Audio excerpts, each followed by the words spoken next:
questions. Bonjour Madame Chableuse, est-ce que vous pouvez vous présenter? Alors, je suis Pierre Chableau, je suis médecin de santé publique, je travaille dans la qualité des soins et j'ai commencé ma carrière de médecin en pédiatrie, en pneumologie pédiatrique. D'accord. Alors, est-ce que vous pouvez expliquer ce qu'est la mucoviscidose?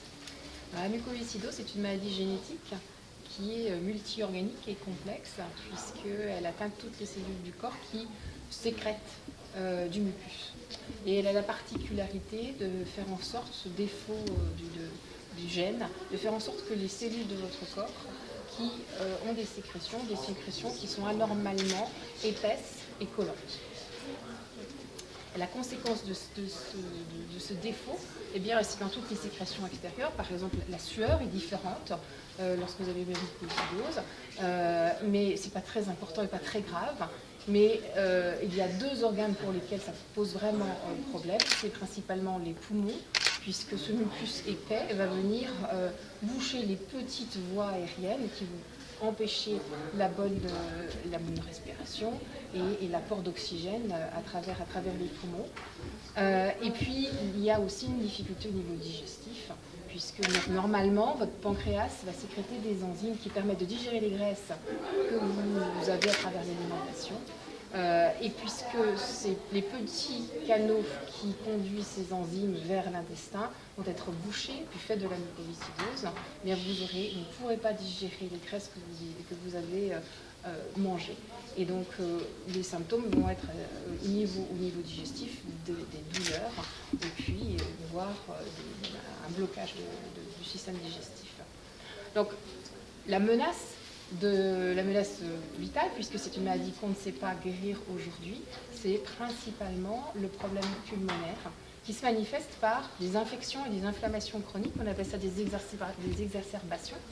Pendant ces exacerbations, eh bien, les patients toussent beaucoup, ont des crachats qui sont nombreux, qui peuvent être infectés, qui peuvent avoir des douleurs au niveau de la poitrine et du thorax, une fatigue intense et une perte d'appétit. Et puis ces exacerbations qu'on traite en général par des antibiotiques à forte dose, par intraveineuse parfois, eh bien, petit à petit peuvent diminuer la fonction pulmonaire. Et c'est ça la menace vitale de la mucoviscidose, c'est l'insuffisance respiratoire. Alors, du coup, comment est-ce que vous faites pour soigner les patients qui sont atteints de mucoviscidose? Donc, ce qu'on souhaite principalement, c'est pouvoir au niveau pulmonaire fluidifier ce mucus et puis le faire sortir, expectorer. Donc principalement les traitements vont être par voie inhalée, des sprays à inhaler, vont être des médicaments qu'on prend par voie orale qui vont peut-être permettre de fluidifier un peu ces sécrétions. Et une chose très importante, c'est la kinésithérapie respiratoire. Tous les jours, les patients atteints de mucoviscidose font des séances de kinésithérapie respiratoire qui va les aider à excréter ce mucus. Une autre partie importante du traitement, c'est l'exercice physique. C'est une sorte de drainage, de kinésithérapie naturelle, et ça c'est déterminant. Autant que possible, tous les patients atteints de mucoviscidose doivent faire de l'exercice et faire du sport. C'est important pour eux. Donc beaucoup de traitements différents. Donc à la maison, du temps passé. Un patient atteint de mucoviscidose, en général, il a en moyenne 1 heure de traitement tous les jours pour pouvoir mener une vie comme les autres. Donc il se lève le matin, il prend ses médicaments et puis il fait une séance de kinésithérapie. Ensuite, il peut aller à l'école et suivre sa journée. D'accord. Alors, durant la conférence, vous avez dit que le gène responsable de la mucoviscidose a été découvert quand vous étiez en train d'étudier. Donc, qu'est-ce que cette découverte a apporté au final Eh bien, avant cette découverte, on savait que c'était une maladie génétique parce qu'on voyait bien que c'était une maladie héréditaire. Quand on a fait la découverte, on a identifié sur quel gène se trouvait cette maladie. Eh bien, on a pensé qu'on avait la solution et qu'on allait trouver comment guérir la mucoviscidose. On a eu un espoir immense. Et puis, finalement, on s'est rendu compte qu'il n'y avait pas une mutation de ce gène, il y en avait qui pouvaient causer la mucoviscidose. Aujourd'hui, on en connaît 1800 mutations différentes. Et on a ainsi découvert qu'avec une même mutation de la mucoviscidose, eh bien, les patients pouvaient être dans des états très différents, vers une maladie très sévère ou moins sévère, avec une même mutation. Donc il y a quelque chose de beaucoup plus complexe que ce qu'on imaginait au départ. Par exemple, on sait qu'il y a des gènes, des parties du génome qui se trouvent ailleurs que sur le gène de la mucoviscidose, qui pourraient compenser la mutation du gène, qui n'a aucune importance chez vous ou chez moi, parce qu'on n'est pas malade, mais qui pour les patients atteints de mucoviscidose va venir pour certains compenser. Donc avoir une fonction voilà, pulmonaire qui est tout à fait, qui permet de vivre correctement. D'accord. Donc par rapport à cette maladie, comment est-ce que l'éthique va intervenir justement ?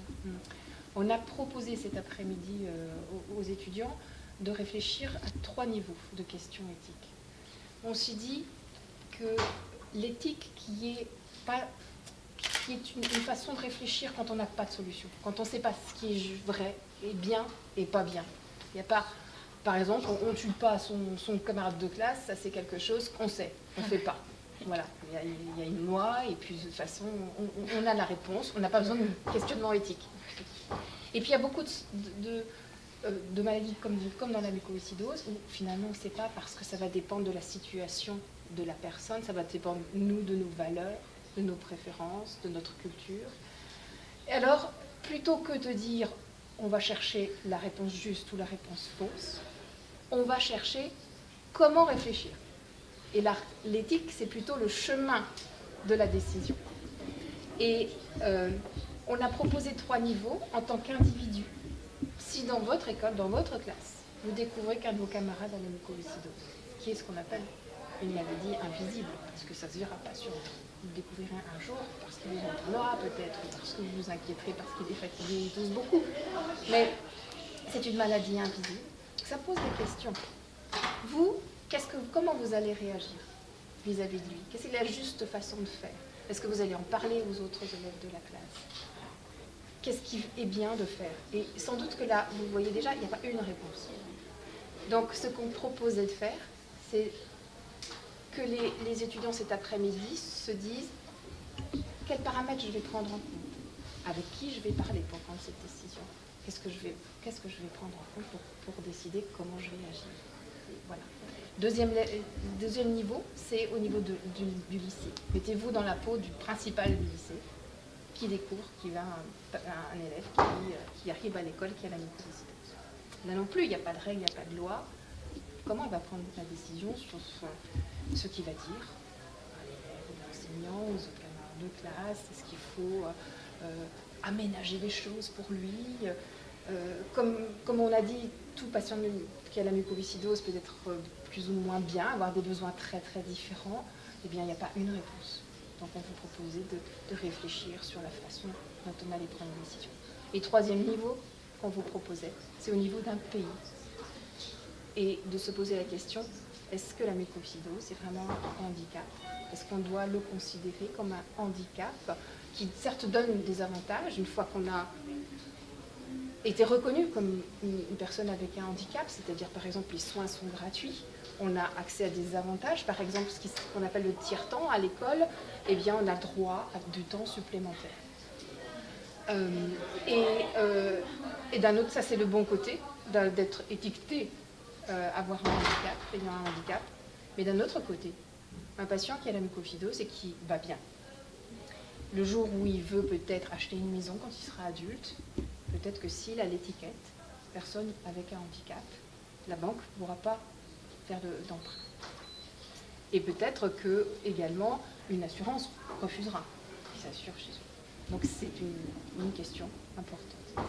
Et est-ce que vous pensez que le fait que le gouvernement soit impliqué est une bonne chose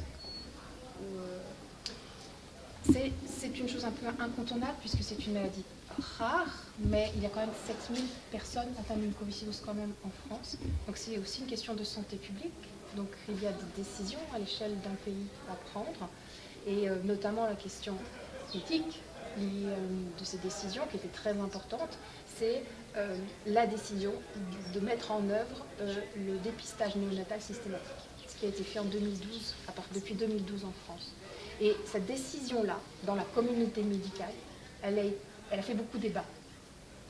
Est-ce que c'était une bonne chose? d'aller dépister de façon systématique tous les nouveau-nés de France pour aller rechercher ceux qui avaient la mucoviscidose. Ça a fait débat, c'était pas noir ou blanc de nouveau, mais il fallait prendre une décision. Ils auraient pu prendre une décision de dire on ne sait pas et chaque hôpital va décider. Et eux, ils ont décidé que oui, finalement, en termes de santé publique, d'aide pour ces enfants, c'était bon de le faire. Et donc, il y a un dépistage systématique. Mais ce n'était pas une décision facile, parce que vous dépistez des enfants qui viennent de naître et qui, pour la majorité d'entre eux, n'ont aucun symptôme. C'est-à-dire que vous allez appeler, quelques semaines après la naissance de ces enfants, une famille qui vient d'accueillir un bébé, qui considère en bonne santé et qui sont très heureux d'avoir accueilli ce bébé. Et vous allez leur apprendre qu'ils ont une maladie incurable et qu'il faut commencer un traitement lourd, sans symptômes. Donc, est-ce que c'est juste? Est-ce que c'est bon? Est-ce que voilà, il fallait du recul.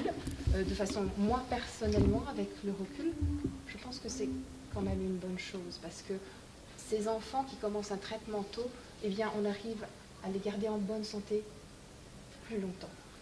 Mais ça se discute. D'accord. Eh bien, merci beaucoup d'être venu à Elaïmon.